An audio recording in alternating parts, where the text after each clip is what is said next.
Magandang umaga, ngayon po ay araw ng Huwebes, August 8, 2024 at update po muli tayo sa lagay ng panahon.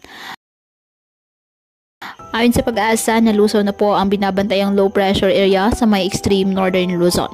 Samantala, tuluyan ng lumakas ang isang low pressure area naman sa labas ng ating PAR at isa ng tropical depression. At taglay ang lakas ng hangin na aabot sa 55 km per hour at pagbugsong 70 km per hour.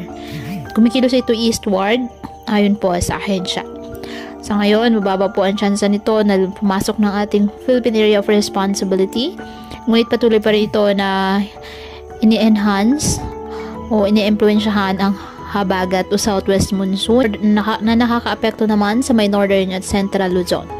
Ngayong araw, ang Zambales at Bataan asahan na maulap na halangitan na may kalat-kalat na pag-ulan at thunderstorms nang dahil po sa nasabing habagat.